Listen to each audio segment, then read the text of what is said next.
United States Army presents The Big Picture, an official report produced for the armed forces and the American people. Now, to show you part of the big picture, here is Sergeant Stuart Queen.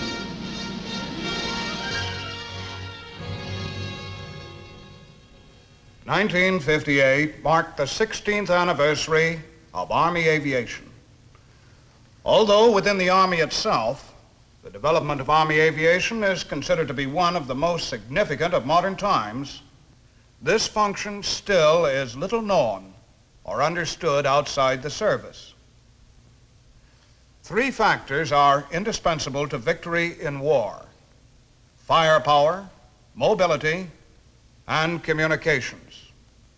Success invariably goes to the side which has the greatest punch, and along with it, the ability to move in quickly and exploit that punch. In short, the power to outmaneuver and outfire the enemy. The tools and the techniques of war change, but this principle of combat itself remains as true today as it has ever been. For years, indeed for centuries, firepower and mobility were substantially in balance on the battlefield. Warfare was characterized by movement by foot, and soldiers could carry their muskets and drag their cannon with them. On the battlefields of World War I, however, warfare became stalemated. New weapons brought a greater firepower than any army had ever had before. But this technological advance in firepower had outpaced mobility. Troops could not move fast enough to take advantage of their own increased firepower or move against the enemies, and the battleground became stabilized in a system of trench warfare until movement was restored with the development of the tank. Then the Allied armies were able to break out of their containment and begin the advance, which ultimately crushed German resistance. During World War II, firepower and mobility were once again substantially in balance. The ground soldier had the support of a powerful array of armament, and the Army's ability to move had kept abreast of this strength.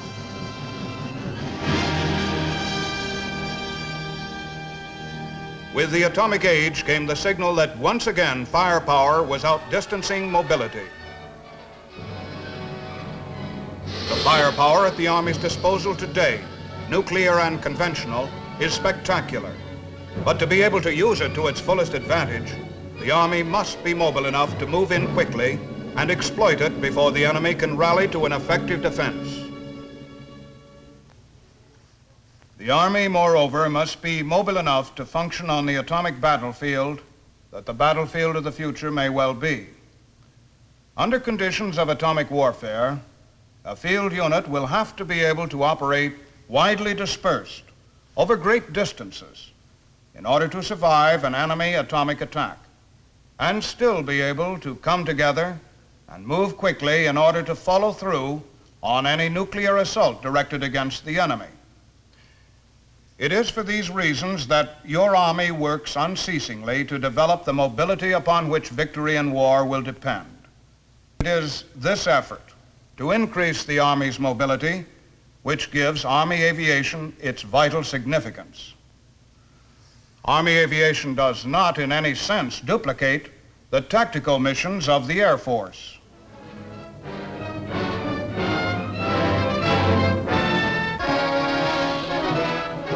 The fire support which the Air Force gives the Army and the assistance it provides in increasing the Army's mobility are important to the Army's mission. But these and related functions remain what they have been in two armed conflicts: support given to the Army by a sister service. They are not Army functions. The Army is concerned, as it has always been, with the land battle, and the function of Army aviation is solely to increase the Army's ability to win the land battle by increasing its mobility within the confines of the battlefield itself. On 65,000 acres of ground in southeast Alabama, and in the skies above it, stands the home of Army aviation, Fort Rucker.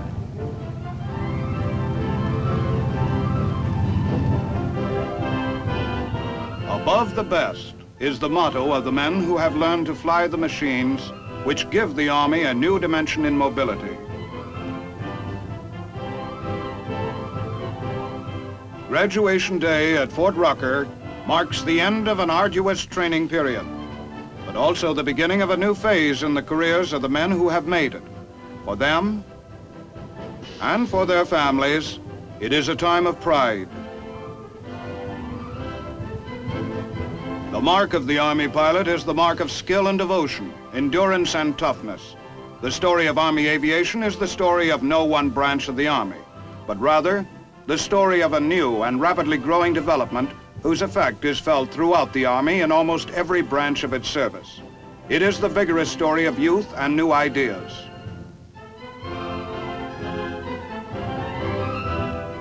It is properly the story of the young men who qualify as its pilots. Men like First Lieutenant Ralph Ferguson.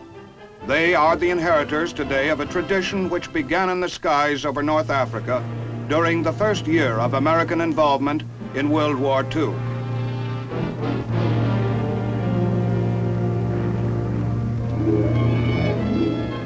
The mission was strictly that of observation for the adjustment of artillery fire. Those first months of trial in combat were difficult ones. The restrictions placed on the first planes in action limited their activities considerably. According to approved doctrine, flights were to last no longer than necessary for one artillery adjustment, an estimated maximum time of 7 minutes over our gun positions.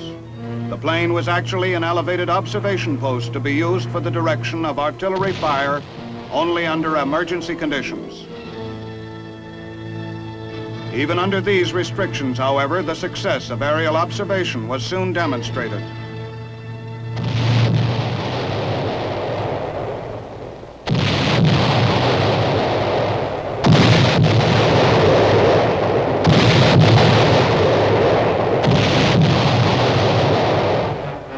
By the end of World War II, light aviation, proved in battle, had come to be recognized as an indispensable part of the Army. When the challenge of Korea came, aircraft had been improved and their mission of observation well established. They were the eyes of the artillery, and most observed fire in Korea was adjusted from Army aircraft.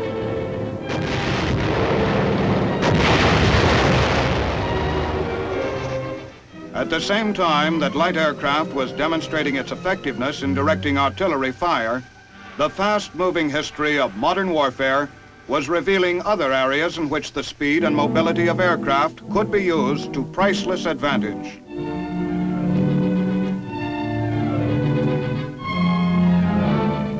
Ground-rooted man, for all of his progress, was at the mercy of the terrain within the battle zone. A river of mud could halt the course of battle and even turn a winning tide to defeat. Supply lines, the vital arteries without which a combat effort dies, could be strained to the danger point and beyond it, and all too often were at the mercy of impossible conditions imposed by the earth itself.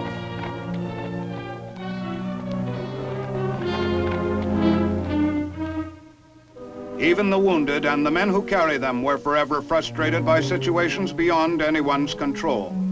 The struggle for life in a badly wounded man in need of medical attention depended on variables that could produce tragic results.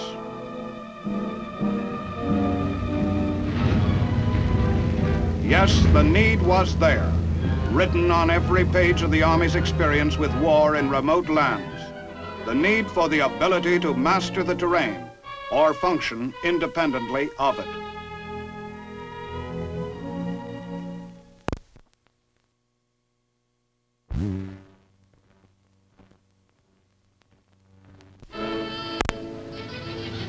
History works in strange ways. It is possible to say now, looking back, that even as the need was being made apparent for a degree of mobility the Army had not possessed, technological progress had brought aircraft to the point where they could provide that mobility. Greater range, greater speed, and greater versatility came with each new model. The most dramatic development of all was the improvement of the helicopter. For several years, it had been a fascinating toy, but now it had reached a technical stage which called serious attention to its amazing powers of maneuverability and its ability to land in an area not much larger than its own dimensions.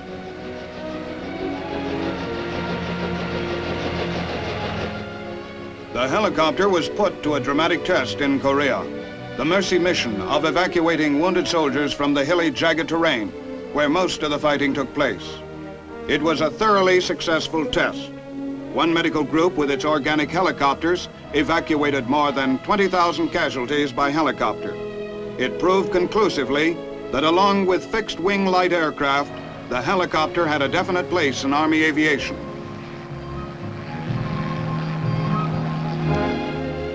The role of Army aviation has grown enormously in the years since Korea.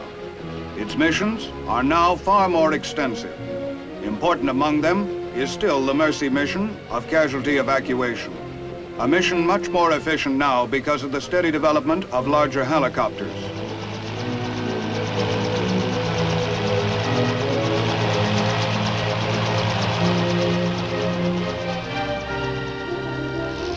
The helicopter's development has enabled it to contribute to the mobility of the Army in a way scarcely dreamed of in World War II.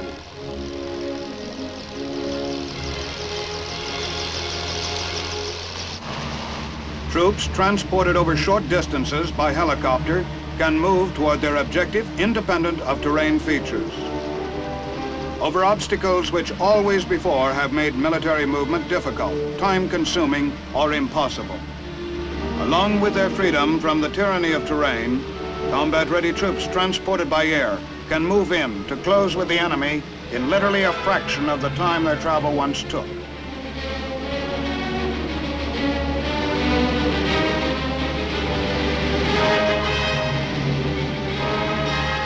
Short-haul transport of critical equipment to forward areas of the combat zone is also a mission which Army aviation can fulfill today, reducing the importance of roads as a logistical factor.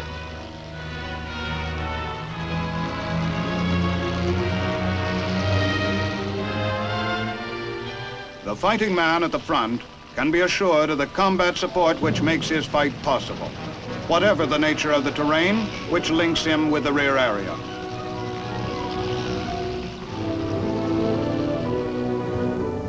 Adjustment of artillery fire, the original mission of Army aviation, is still an important function.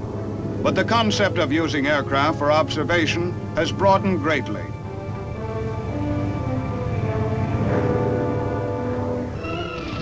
The high ground has always been one of the most important pieces of real estate on the battlefield because of its advantage of observation, and the infantryman has had to fight bitterly for it.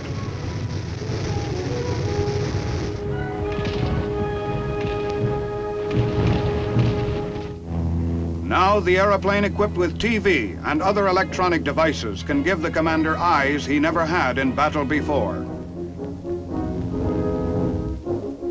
It serves as an observation post, offering a view of the battle area. Aviation gives the commander a great many advantages, such as personal inspection of widely dispersed forces.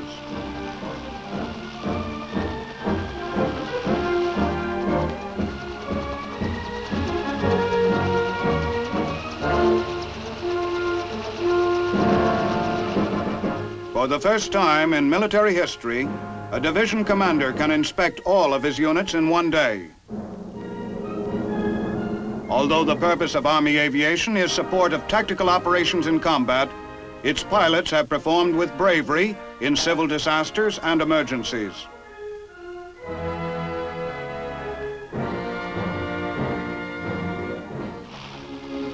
Mercy and rescue missions for people in distress, whether in situations involving a few or in disasters affecting many, have attested again and again the versatility of the machines of Army aviation and the skill and courage of the men who fly them.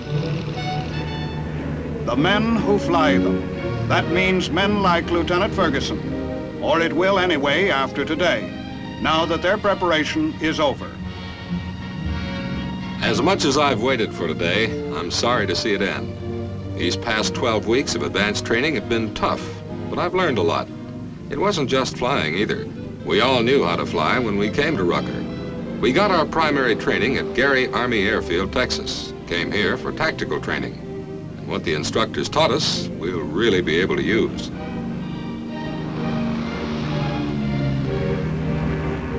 Some of the planes we flew weren't very big or flashy, but they were selected for the way they're able to do precisely what the Army needs doing.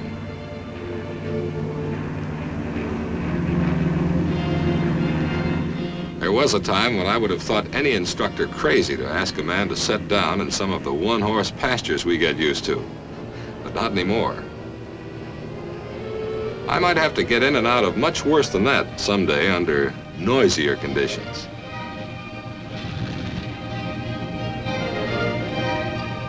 They taught us that so far as we would be concerned on our missions in the future, emergency conditions would be routine conditions. An Army in the field can't take time out to build airports. We spend a lot of our time on the books. They packed a lot of theory into those weeks as well. I know just how important I am to this Army now, and how important Army aviation is if we're going to be able to move a combat-ready force in and out in a hurry, or spot artillery fire, or do a lot of other jobs that can't be done effectively any other way.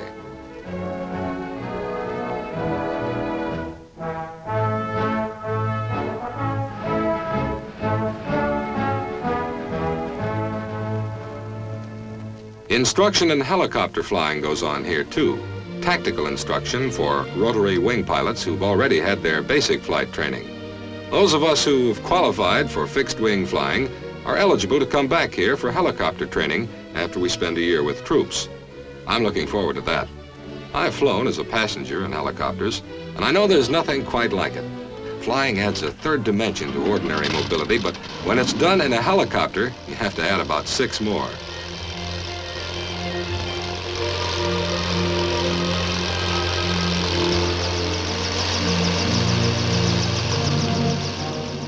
You find out that choppers have to be flown too.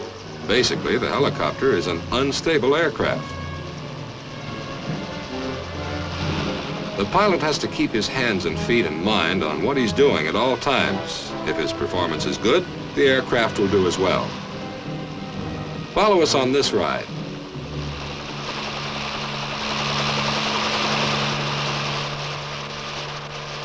Contour flying is a fundamental part of the Army's approach to aviation. The Army's a land force, and our job in combat is to get and keep control of the land. We look upon our flying machines as instruments to help us get from one place to another as quickly as possible, but without sacrificing our control of the land.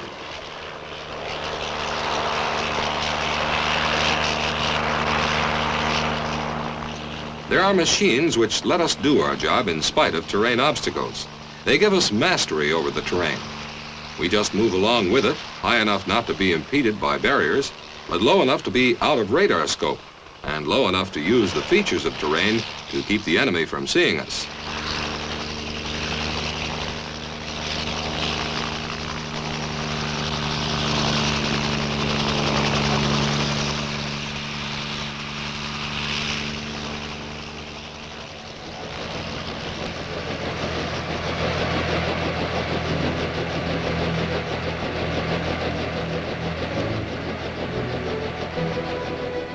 Not only is the technique of contour flying a tactical necessity, it's also a tremendous thrill. And each time you put down after a workout like this, you feel as if you just had quite an experience.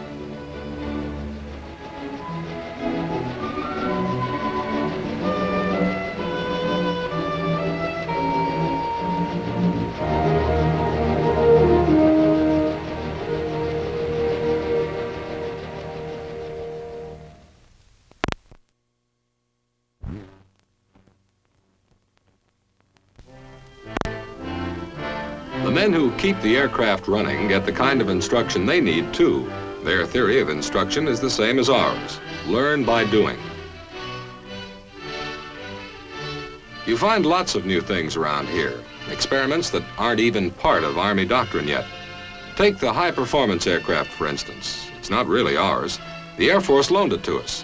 We're using it to study the techniques of observation from high-speed aircraft. Or take the experiments that are being made with armed helicopters. That's one that's being studied very seriously, too. The theory is that a helicopter ought to have the ability to protect itself just as any other vehicle should. It makes sense to me.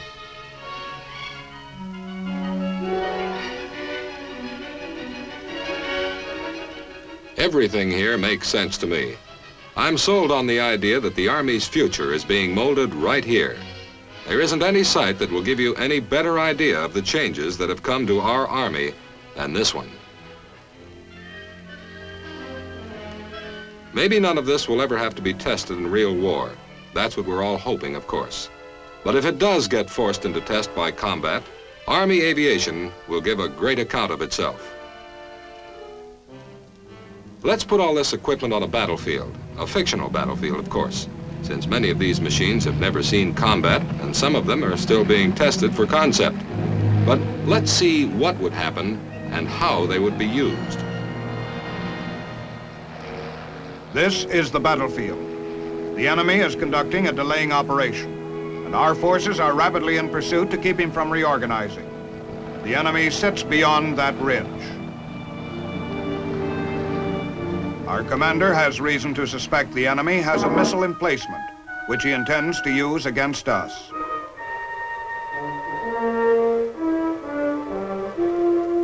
It is of the utmost necessity that it be destroyed immediately, before it can be employed against our forces.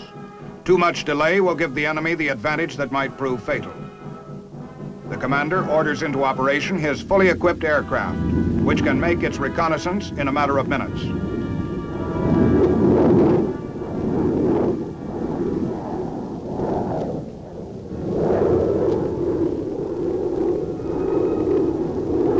The pilot accomplishes his mission and relays the information back, and the Army's deadly Corporal missile is launched to seek out and destroy the enemy's missile emplacement.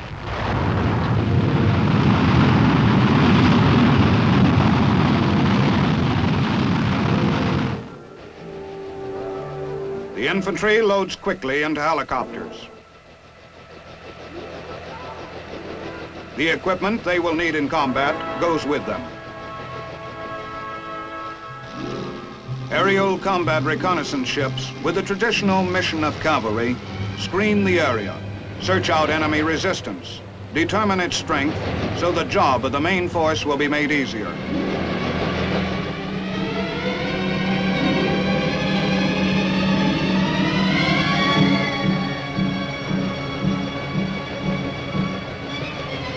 The weapons with which these helicopters are armed do more than enable the ships to defend themselves.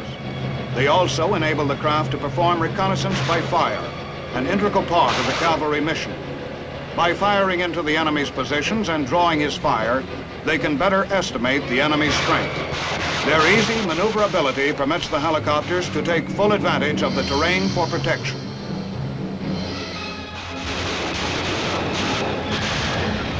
They can hide, rise and fire, duck down, and hide again. Behind the reconnaissance helicopters come the heavier weapon ships. More heavily armed than the reconnaissance craft, they put down a tremendous rain of fire into the enemy area.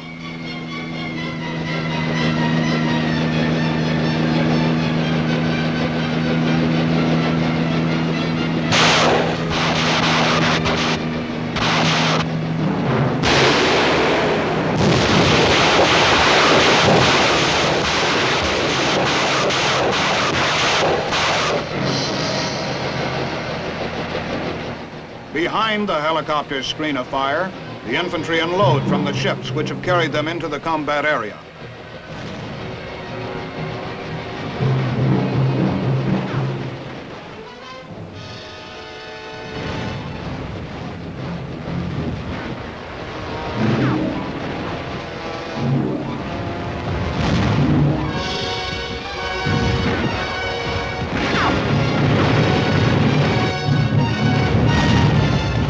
Close behind the fighting troops come their equipment and the communications which will keep their operation unified.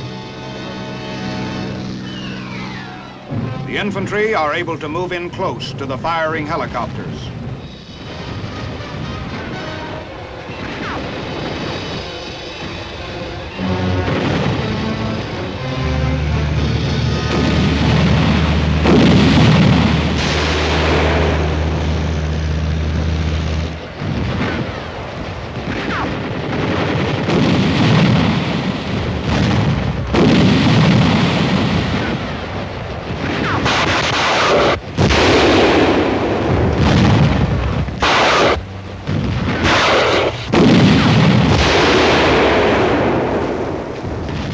Under the onslaught of our task force's firepower, the enemy's defenses begin to crumble. In a matter of minutes, a victory is won, which in other circumstances might have taken hours. On this theoretical battlefield, weapons and machines which are in existence today have been combined to demonstrate how a combat action could be fought if war broke out now. Army aviation, the fastest growing development in military services, is providing the United States Army with the mobility to match its firepower and make it the most effective land force on the face of the earth, and just a little above it. The story of Army aviation does not end with the demonstration of existing machines and methods you have seen. It is a continuing story, developing as the process of technology on which its future rests develops. Experiments are going on today with machines that are truly incredible. Individual lift devices such as the flying platform, and others of similar principles and similar purpose. Aircraft of radical design with vertical takeoff and landing powers. And on the drawing boards are machines of even more spectacular possibilities. An aerial jeep, and aerial assault vehicle. A flying crane that will be able to carry as much as 12 tons for distances of 25 to 50 miles. Perhaps not all of these vehicles will actually become realities. The tests that lie between concept and practice are severe ones, but they are representative of the ideas that emerge in the continuous, never-ending effort to develop the Army's mobility, increase it, and increase it still more. There is no doubt that just as aircraft in the last few years have augmented the Army's potential in battle substantially, improved aircraft in the years ahead will develop it further. And in the process, the weapons and the concept of Army aviation may well revolutionize the tactics of ground warfare in the future that lies just before us. Now, this is Sergeant Stuart Queen, your host for The Big Picture.